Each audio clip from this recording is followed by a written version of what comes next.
کہ انسان اور کفر کے درمیان فرق کرنے والی چیز نماز ہے. یعنی اگر یہ بندہ نماز پڑھتا ہے تو یہ مسلمان ہے، اگر نماز نہیں پڑھتا تو اس کا اسلام سے کوئی تعلق نہیں. حضور علیہ السلام کے دور میں جو شخص ایمان قبول کرتا، مسلمان ہوتا، تو جو پکے پرانے مسلمان تھے وہ مسجد میں اس کی حاضری لگاتے. اگر ایمان کے قبول کرنے کے بعد مسجد میں آ رہا ہے بجماعت تو یہ پکا مسلمان ہے، نہیں تو پھر یہ منافق ہے. اس سے فرمایا ما بین العبد والکفر ترک الصلاۃ، بندے اور کفر کے درمیان فرق کرنے والی چیز نماز کا ترک کرنا ہے.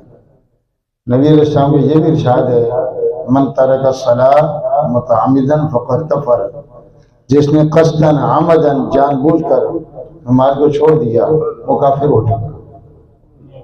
یہ تو حدیث ہے، لیکن ٹیکنیکلی طور پر ہم دیکھیں، ذرا غور کریں تو ہماری جو زندگی کے اندر اتنی نعمتیں ہیں، اتنے انعامات اللہ نے ہم پر کی ہیں کہ ہم ان کو گن بھی نہیں سکتے، شمار بھی نہیں کر سکتے. سوچے تو ہمارا دماغ پھٹ جائے. ان تمام نعمتوں کا شکریہ ان نمازوں کی پابندی ہے. وہ جو بندہ 500 نمازیں بجماعت ادا کرتا ہے وہ زبان سے لفظ شکر ادا کرے تب بھی نہ کرے تب بھی 500 نمازیں پڑھ رہا ہے، اس نے اللہ تعالیٰ کی نعمتوں کا شکر ادا کرنے کا حق ادا کر دیا ہے. نبی علیہ السلام کا ارشاد ہے جو بندہ نماز نہیں پڑھتا اس کو 5 سزائیں ہوتی ہیں. ان میں سے ایک سزا یہ ہے کہ اس کی زندگی میں برکت ختم ہو جاتی ہے. 100 سال کا، 150 سال کا، 120 سال کا، 80 سال کا ہو کر مرے گا تو اس کی دل میں حسرت، افسوس، شرمندگی، ندامت رہ جائے گی، میں نے تو کچھ کیا ہی نہیں ہے. حالانکہ 80 سال کتنی لمبی عمر ہے. یہ وہ چیز ہے کہ برکت اٹھا لی جاتی ہے. بے نمازی کی موت جلدی آ جاتی ہے، اس کو جو کرنا چاہیے تھا وہ نہیں کر سکتا بیچارہ.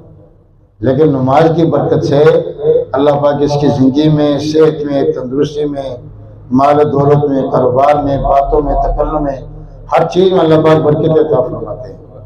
علماء نے اس حدیث کے نیچے بڑی پیاری بات لکھی ہے کہ دیکھو ایک آدمی دوسرے کے مکان میں بطور کرائے کے رہتا ہے، ایک آدمی دوسرے کی دکان میں بطور کرائے کے رہتا ہے. اب یہ کرایہ دار جب تک پر وقت کرایہ دیتا رہے گا تو مالک مکان اپنے مکان کو خالی نہیں کرائے گا. جب تک یہ دکاندار پر وقت دکان کا کرایہ دیتا رہے گا تو مالک کی دکان اس سے دکان خالی. ایسے ہی ہماری جو ڈیڈ باڈی ہے، ہماری جو ہڈیاں ہیں، ہمارا پورا جو بدن ہے، یہ اس کا ہم کرایہ پے کرتے ہیں اللہ پاک کو. روزانہ 5 نمازیں یہ کرایہ ہے. اور جس دن کرایہ نہیں جائے گا تو مالک کھولنا ہے، پھر وہ زندگی چھین لے گا. جب زندگی چھن گئی تو کچھ بھی نہیں ہے. زندگی یہ تو سب کچھ ہے، زندگی نہیں تو کچھ بھی نہیں ہے. اس لیے 5 نمازوں کا خیال کرنا، یہ کتاب میں بڑی پہلی بات لکھی ہے کہ جو بندہ 2 کام کر لے تو اس نے اللہ کے بھی حق ادا کر دیا، رسول اللہ صلی اللہ علیہ وسلم کے بھی حق ادا کر دیا، ماں باپ کا بھی حق ادا کر دیا. پہلا کام 5 نمازیں بر وقت و بجماعت اہتمام سے ادا کرے. دوسرا کام یہ ہے کہ ان نمازوں کے بعد ماں باپ کا نام لے کر دعا کرے. اے اللہ میری ماں کو معاف کر، اے اللہ میرے باپ کو معاف کر. یوں اس طرح ماں باپ کا نام لے کر اب وہ نماز پڑھے گا، اللہ کی جو نعمت ہے ان کا شکر ادا کر دیا. نماز کے آخر میں تحیات کے بعد دروشی پڑھے گا، حضور صلی اللہ علیہ وسلم کی نعمت کا حق ادا کر دیا. دروشی پڑھ لیا اور سلام پھیرنے کے بعد ماں باپ کے لیے دعائیں مانگے گا، یا سلام پھیرنے سے پہلے رب اجعلنی مقیم الصلاۃ پڑھے گا. اس میں لفظ آتا ہے ربنا اغفر لی ولوالدی، اللہ مجھے معاف کر اور میرے والدین کو معاف. اب جو بندہ نماز ہی نہیں پڑھتا تو نہ اس نے اللہ کا حق ادا کیا جو اللہ ہمارے خالق ہے، مالک کے، رازق ہے، نہ اس نے حضور صلی اللہ علیہ وسلم کا حق ادا کیا کیونکہ دروشی نہیں پڑھا، اور نہ ہی اس نے والدین کے حق ادا کیا. نبی علیہ السلام نے یہ بھی ارشاد ہے کہ بے نمازی کو جو سزائیں ملتی ہیں ان میں سے ایک سزا یہ ہے بے نمازی کی کوئی دعا قبول نہیں ہوتی. بے نمازی کی کوئی دعا قبول نہیں ہوتی. اور آگے نبی علیہ السلام نے فرمایا کہ اگر یہ کسی اور کو کہے کہ میرے یار یہ مسئلہ پھنسا ہوا ہے، میری یہ پریشانی ہے، میری یہ ٹینشن ہے، یہ مصیبت ہے، میرے لیے دعا کرو، ساری دنیا اس کے لیے دعا کریں. نبی علیہ السلام کا ارشاد ہے کہ نہ اس کی دعائیں قبول ہوگی نہ لوگوں کی دعائیں اس کے ہاتھ میں قبول ہوگی، کیونکہ یہ اللہ تعالیٰ کا باغی ہے.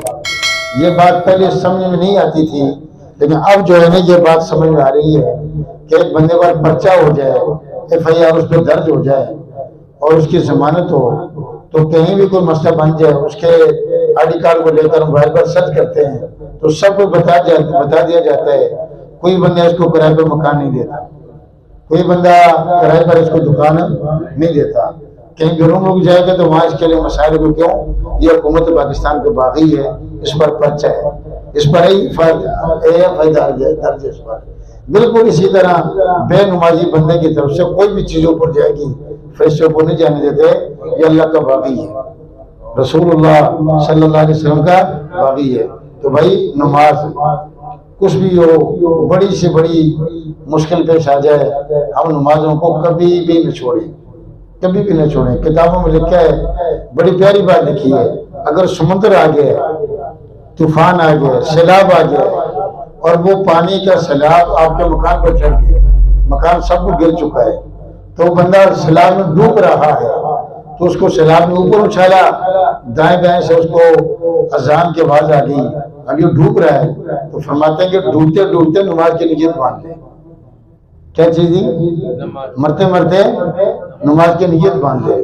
اب ہر مسلمان کو یہ دعا یاد دیجیے، دعا کے نماز کے آخر میں ہم پڑھتے ہیں درود شریف کے بعد، رب اجعلنی مقیم الصلاۃ ومن ذریتی، اے اللہ مجھے نمازوں کا پابند بنا، ومن ذریتی، اور میرے بچوں کو بھی، میری اولاد کو بھی.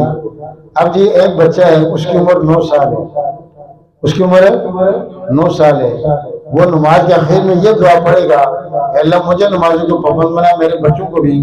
تو 9 سال کے بچے کے کتنے بچے گے؟ 9 سال کے بچے کے کتنے اولاد ہیں؟ اس کی تو شادی نہیں ہوئی، اس کو تو یاد نہیں پڑھنی چاہیے، لیکن پھر بھی آگے لے کے یہ پڑھے. اصل میں اللہ تعالیٰ یہ بتانا چاہتے ہیں کہ بچپن سے لے کر 55 تک نمازوں کا پابند بننے، بچپن سے لے کر بڑھاپے تک، بچپن سے لے کر 55 تک نمازوں کا پابند بننا ہے. گھر کے اندر سنتیں حضور صلی اللہ علیہ وسلم عموماً گھر میں پڑھتے تھے، اور ایک حدیث پاک میں آتا ہے کہ جو بندہ فجر کی سنتیں گھر میں پڑھے اور اس کے بعد وضو کر مسجد میں آ جائے، اللہ پاک اس کی رزق میں برکتیں نصیب فرمائیں گے. حضور صلی اللہ علیہ وسلم مسجد میں صلاۃ اشراق پڑھتے تھے. کیا چیز جی؟ صلاۃ اشراق کی نماز پڑھتے تھے. باقی سنت نوافل حضور صلی اللہ علیہ وسلم گھر میں پڑھتے تھے کہ گھر کی مستورات ہیں، گھر کے بچے ہیں، گھر کے مہمان ہیں، ان کے سامنے رکوع سجدہ ہوگا. یہ کہ ان کو خاموش تبلیغ ہے، یہ خاموش ان کو دعوت ہے، وہ بچے آپ کے سامنے پڑھیں گے. تو جو بندہ گھر سے سنتیں پڑھ کے مسجد میں آتا ہے، اللہ پاک اس کے رزق میں برکتیں نصیب فرماتے ہیں، اللہ تعالیٰ اس کے صحت میں برکتیں نصیب فرماتے ہیں. یہ تبلیغ ہے کہ بچوں کو بھی اپنے ساتھ رکھو، وہ بھی مستقبل کے نمازی بن جائیں. ایک بابا جی معذور ہو گئے تو وہ مجھے کہہ رہے ہیں کہ آپ کو پتہ ہے میں مشکل سے فلاں مسجد جاتا ہوں. میں کہ مجھے نہیں پتا. کہتے ہیں میں سے جاتا ہوں تاکہ میرے بھتیجوں کو، میرے بھانجوں کو، میرے بچوں کو، میرے پوتے دوتوں کو پتہ چلے کہ ہمارا ابا یا دادا اس مسجد میں جاتا تھا اور یوں نماز پڑھتا تھا. میری موت کے بعد میرے بچے اچھے الفاظ سے مجھے یاد کریں گے. اب اوقات بچہ بات کو کوٹ کر لیتا ہے لیکن زبان سے ادا نہیں کر سکتا. کافی دنوں کے بعد وہ بات بچے کی زبان پر جاری ہو جاتی ہے. تو یوں اس اعتبار سے ہم اپنے بچوں کے لیے، بچوں کے لیے ہم خاموش دعوت بن سکتے ہیں، خاموش طریقے سے تبلیغ کر سکتے ہیں. گھر میں بیٹھے بیٹھے قرآن پاک پکڑ لیا، پڑھو نہ پڑھو الگ بات ہے، اس کو چومی دے دی، اس کو بوسے دے دیا، اس کو پیشانے سے لگا لیا، کبھی سر میں رکھ لیا، سینے سے پکڑ کے دبا لیا، سارے گھر والے دیکھ رہے ہیں.